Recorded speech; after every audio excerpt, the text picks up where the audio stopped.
Hello, जय हिंद साथियों। कैसे आप सभी? उम्मीद है कि आप सभी स्वस्थ होंगे और बहुत ही अच्छे से आप लोगों की तैयारी चल रही होगी। मैं नेहा स्वागत करती हूँ आप सभी का आपके अपने परिवार लक्ष्यवर्धी में। साथियों, जैसा कि आप लोग देख पा रहे हैं, आज हमारी यूपी जीके की क्लास नंबर 28 है और आज की क्लास में हम लोग पढ़ने वाले हैं उत्तर प्रदेश के परिवहन। उत्तर प्रदेश के परिवहन के बारे में हम लोग आज क्लास में पढ़ेंगे। अब देखो, परिवहन क्या होता है। सबसे इम्पोर्टेंट चीज तो ये है कि आप यूपी के किसी भी एग्जाम की तैयारी कर रहे हैं तो सभी के लिए ये क्लास ले सकते हैं। यूपी जीके, यूपी के अंदर जो भी एग्जाम होते हैं उनमें बहुत ज्यादा क्वेश्चंस बनते हैं यूपी जीके से। तो परिवहन की अगर हम लोग बात करें, परिवहन क्या होता है, परिवहन का अर्थ क्या होता है। जब हम एक स्थान से दूसरे स्थान पर पहुंचने के लिए जिन साधनों का प्रयोग करते हैं उन्हें परिवहन कहा जाता है। समझ रहे हैं? एक स्थान से दूसरे स्थान पर पहुंचने के लिए प्रयोग किया गया साधन ही परिवहन कहलाता है। ठीक, क्या साधन जो पहुंचने के लिए प्रयोग किया जाता है वही परिवहन कहलाता है। अब हम लोग देखेंगे कि उत्तर प्रदेश में परिवहन के कौन कौन से साधन हैं। तो उत्तर प्रदेश के साधन, आप लोग हेडिंग डालेंगे उत्तर प्रदेश के साधन। सबसे नंबर 1 पर तो है आपका सड़क परिवहन, और नंबर 2 पर है आपका रेल परिवहन, फिर है आपका जल परिवहन, फिर है आपका वायु परिवहन। अब देखो, यहां से क्वेश्चन ऐसे बनता है कि यूपी का लोकप्रिय परिवहन कौन सा है। तो ये दोनों जो आपके परिवहन हैं, सड़क परिवहन और रेल परिवहन, ये दोनों ही यूपी के लोकप्रिय परिवहन हैं। लोकप्रिय परिवहन, लोकप्रिय यानी कि जो लोगों को ज्यादा प्रिय हो, जिनके द्वारा लोग ज्यादा जिन साधनों का यूज करते हैं। तो आप सभी को पता है यूपी में जो लोग हैं ज्यादातर सड़कों का प्रयोग करते हैं, सड़कों से इधर उधर जाते हैं या फिर ट्रेन के माध्यम से जाते हैं। हालांकि जल परिवहन और वायु परिवहन भी लोगों को पसंद है। वायु परिवहन, अब ये बताओ, फ्लाइट में बैठना किसे नहीं पसंद होगा? सभी को पसंद है भाई प्लेन में बैठना, लेकिन हर इंसान ये चीज अफोर्ड नहीं कर पाता है ना। तो ये चीज सभी को पसंद है लेकिन हर नागरिक ये चीज अफोर्ड नहीं कर पाता है। इसलिए जो आपका सड़क परिवहन और रेल परिवहन है, ये दो परिवहन है यूपी के लोकप्रिय परिवहन। ठीक, अब हम लोग पढ़ेंगे नंबर 1, आप लोग हेडिंग डालेंगे सड़क परिवहन। सड़क परिवहन में क्या क्या चीजें हैं, सड़क परिवहन कौन सी सड़क कहाँ से होती है, वो सारी चीजें। तो देखिए, सबसे पहला क्वेश्चन जो बनता है सड़क परिवहन से, राज्य सड़क परिवहन की स्थापना कब हुई? ये क्वेश्चन आपसे हरदम पूछा जाता है, कई बार पूछा जा चुका है एग्जाम में। राज्य सड़क परिवहन की स्थापना कब हुई और इसका हेडक्वार्टर कहाँ है? तो इसकी स्थापना जो होती है 1 जून 1972, ये तो इसकी स्थापना हो गई। अगर इसका हेडक्वार्टर यानी कि मुख्यालय पूछा जाए, हेडक्वार्टर आप लोग लिख लेंगे, हेडक्वार्टर इसका लखनऊ में है। राज्य सड़क परिवहन की स्थापना 1972, हेडक्वार्टर लखनऊ। क्लियर?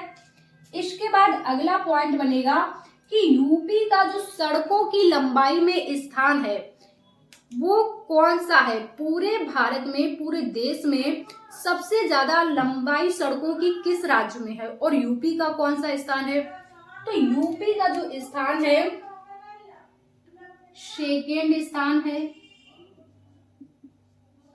सेकेंड स्थान है यूपी का। और फर्स्ट नंबर पे कौन है? अगर आपसे पूछा जाए प्रथम स्थान, देश में सड़कों की लंबाई में प्रथम स्थान किस राज्य का है, तो आप नोट कर लीजिए महाराष्ट्र। फर्स्ट पे है आपका महाराष्ट्र, महाराष्ट्र। ठीक, इतनी चीज क्लियर। आगे है आपका योजना बनाई गई सड़कों से रिलेटेड, नागपुर योजना। कब? 1943 में नागपुर योजना आई, जिसके तहत उत्तर प्रदेश की सड़कों को 4 भागों में बांटा गया। किस योजना के तहत सड़कों को 4 भागों में बांटा गया? नागपुर योजना के तहत। कब आई? 1943। 1943 में नागपुर योजना आती है, जिसके तहत यूपी की जो सड़कें हैं, यूपी की सड़कों को 4 भागों में बांटा जाता है। कितने भागों में? 4 भागों में बांटा गया। अब वो 4 भाग कौन कौन से हैं? कौन कौन सड़कें हैं आपकी? एक तो देखो आपके नेशनल हाईवेज होते हैं, है ना, एक स्टेट हाईवेज होते हैं, ग्राम सड़कें होती हैं, जिला सड़कें होती हैं। तो ये 4 प्रकार की सड़कें हैं। अब इनका निर्माण कौन करवाता है, रख रखाव कौन करता है, किनका क्या काम है, कौन सड़क कहाँ से किसे जोड़ती है, वो सारी चीजें हम लोग अब आगे पढ़ेंगे। तो इसको आप लोग नोट कर लीजिए फटाफट से। फिर हम लोग अब आपके 1943 में जो नागपुर योजना आई, उसके तहत भारत की सड़कों को 4 भागों में बांटा गया। कौन कौन से 4 भाग? एक तो आपका राष्ट्रीय राजमार्ग, दूसरा आपका राज्य राजमार्ग, तीसरा आपकी जिला सड़कें, चौथा आपका ग्राम सड़कें। पहला हम लोग देखेंगे राष्ट्रीय राजमार्ग। राष्ट्रीय राजमार्ग यानी कि नेशनल हाईवे, इन्हीं को कहा जाता है नेशनल हाईवे, राष्ट्रीय राजमार्ग का। अगर बात करें हम लोग इसके निर्माण और रख रखाव की, जो नेशनल हाईवेज होते हैं, इनका जो निर्माण कार्य होता है और रख रखाव की जिम्मेदारी होती है, वो होती है केंद्र सरकार की।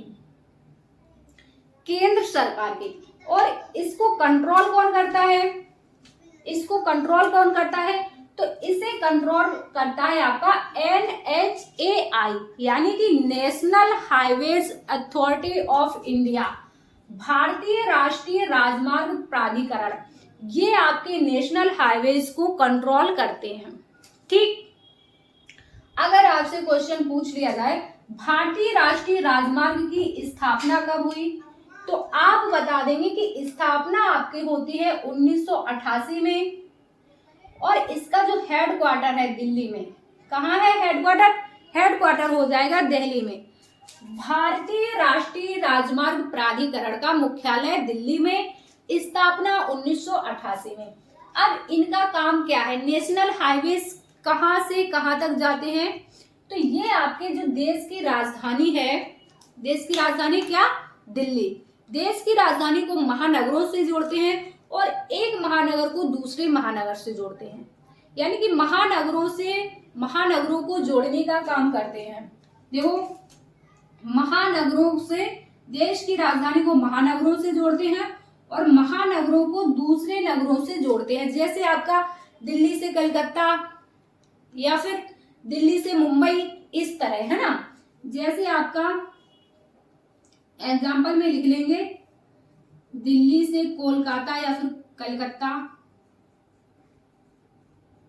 दिल्ली से मुंबई, इस तरह से ये बड़े बड़े नगरों को, महानगरों को नगरों से जोड़ते हैं नेशनल हाईवेज। क्लियर? आगे है आपका राज्य राजमार्ग। राज्य राजमार्ग के जो होते हैं आपका, इनका रख रखाव और निर्माण का कार्य कौन करता है? तो राज्य सरकार। कौन? राज्य सरकार। और राज्य सरकार करता है तो इन पे किसका कंट्रोल होता है? किसके कंट्रोल में ये काम करते हैं? तो ये करते हैं आपके SPWD। SPWD आपने खूब सुना होगा, PWD में काम करते हैं, है ना। तो वही इसके कंट्रोल में काम करता है। इसका कंट्रोल होता है आपका SPWD, यानी कि state public works department, Hindi में कहते हैं लोक निर्माण विभाग। इसके कंट्रोल में ये काम करते हैं। इनका क्या होता है? राज्य राजमार्ग जो है, राज्य की राजधानी को प्रमुख नगरों से जोड़ते हैं। जो राज्य की राजधानी है, जैसे आपका लखनऊ से प्रयागराज, है ना, लखनऊ से कानपुर, ऐसे राज्य की राजधानी को प्रमुख नगरों से जोड़ते हैं। राजमार्ग, लखनऊ हाईवे, आगरा, लखनऊ आगरा हाईवे आपने सुना होगा, है ना, तो वही इनका काम है। जैसे लखनऊ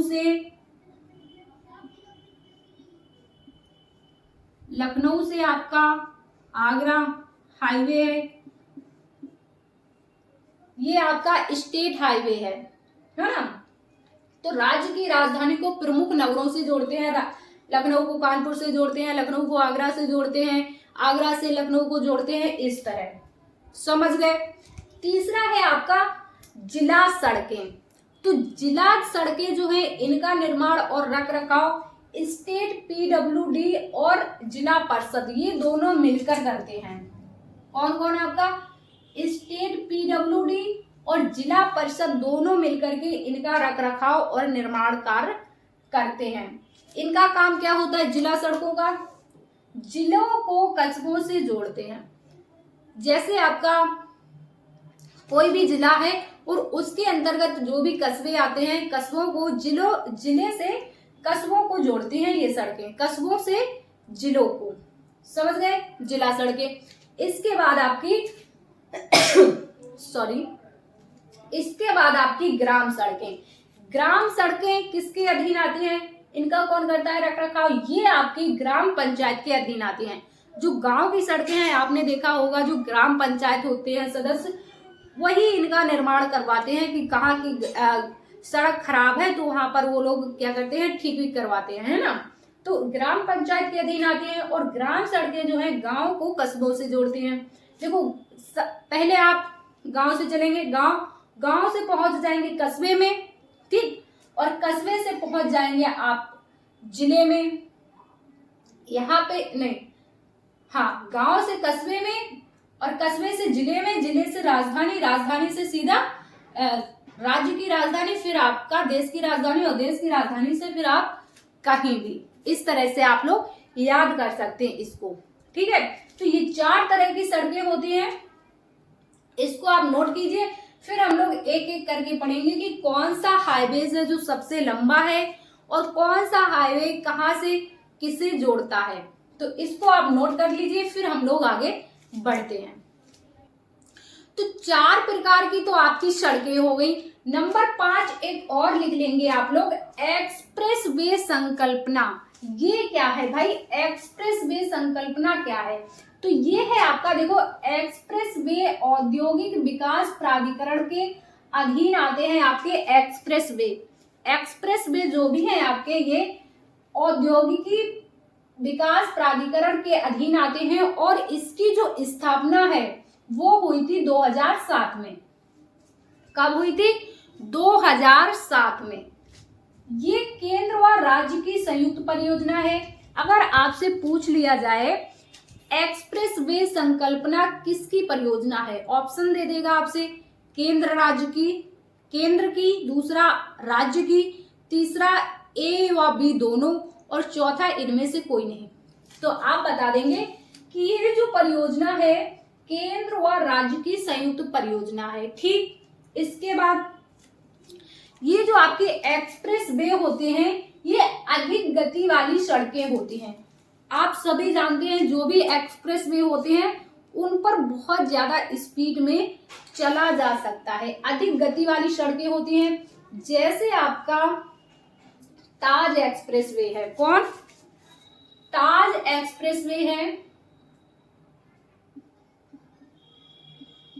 ताज एक्सप्रेस वे, ये कहां से कहां तक है, ये जो है आपका ग्रेटर नोएडा को आगरा से जोड़ता है। कहां से, ग्रेटर नोएडा से आगरा को जोड़ता है, से आगरा। और इसके माध्यम से ताज एक्सप्रेस वे से आगरा से ग्रेटर नोएडा बहुत जल्दी पहुंचा जा सकता है, या फिर आगरा से ग्रेटर नोएडा, या फिर ग्रेटर नोएडा से आगरा, बहुत कम समय में दूरी तय की जा सकती है। अधिक लेन वाली सड़कें होती हैं, और जो ये एक्सप्रेस होती हैं ये अधिक लेन वाली सड़कें होती हैं। जैसे आपका कोई तो 6 लेन वाला मिलेगा, कोई 8 लेन वाला, 10 लेन वाला, 12 लेन वाले, इस तरह की इनमें लेन होती हैं। लेन यानी कि जो भी सड़क होती है उसके जो इधर इधर ऐसी ऐसी पट्टी बनी होती है ना, ऐसी पट्टी बनी होती है, इन्हीं को कहते हैं लेन। एक तरफ से 3 लेन है, दूसरी तरफ से 3 लेन है। आपने देखा होगा जो आपका ग्रेटर नोएडा है, एक वाली जो ताज एक्सप्रेसवे है, उस पर ऐसे ही इधर से लेन है, इधर से लेन है, और जो बीच की जगह होती है वो मतलब खाली छोड़ी जाती है कि इधर से गाड़ियां जाती हैं और उधर से गाड़ियां आती हैं। ये नहीं है कि इधर से गाड़ी जा भी रही है और इधर से आ भी रही है, ऐसा नहीं हो। बीच में जो जगह छुटी होती है उस पर बहुत सारे फूल वूल लगा दिए जाते हैं, पौधे, ताकि रात में जो इधर वाली गाड़ी की रोशनी है उधर वाली गाड़ी को डिस्टर्ब ना करे, इसलिए। समझ गए? तो ये अधिक लेन वाली सड़कें होती है, जैसे 6 लेन, 8 लेन, 10 लेन, 12 लेन। ठीक, अब आगे क्वेश्चन आपसे बनेगा कि यूपी से गुजरने वाला सबसे लंबा हाईवे कौन है? यूपी से गुजरने वाला सबसे लंबा हाईवे कौन है? तो आप बता देंगे NH-19। पहले इसका पुराना नाम क्या होता था, अब NH-19 है, इसका पुराना नाम है, कभी आपसे पुराना नाम पूछ ले, पुराना नाम, तो पुराना नाम इसी का है NH-2। इसी को NH-2 कहते थे पहले, लेकिन अब NH-19 है।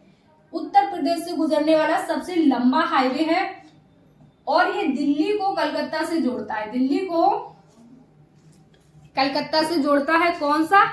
NH-19। समझ गए? आगे आपसे पूछेगा यूपी के अंदर NH-19 की कुल लंबाई कितनी है? यूपी में आपके जो NH-19 की लंबाई है कितनी है?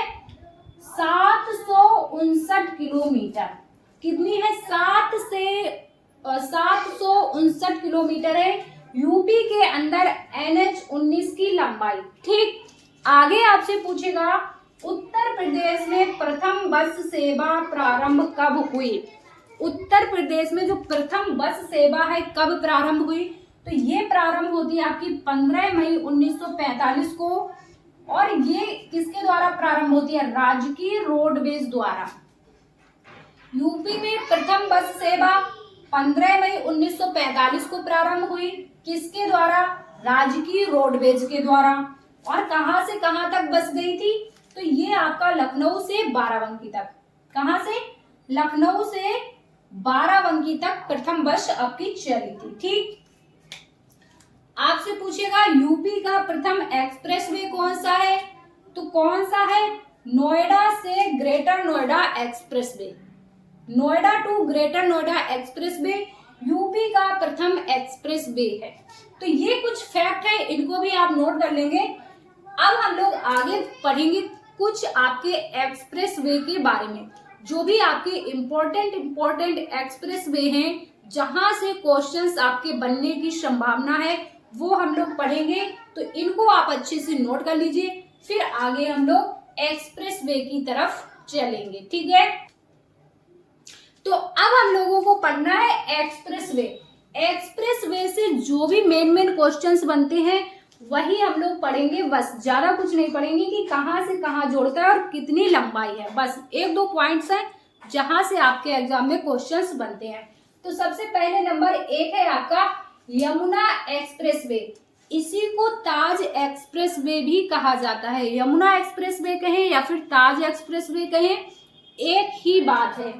ये आपका ग्रेटर नोएडा को आगरा से जोड़ता है। ताज एक्सप्रेसवे ग्रेटर नोएडा को आगरा से या फिर आगरा को ग्रेटर नोएडा, बात एक ही है। लंबाई कितनी है इसकी? तो इसकी जो लंबाई है 165 किलोमीटर है। कितनी लेन है? तो ये 6 लेन वाला एक्सप्रेसवे है। ठीक, दूसरा है आपका बुंदेलखंड एक्सप्रेसवे।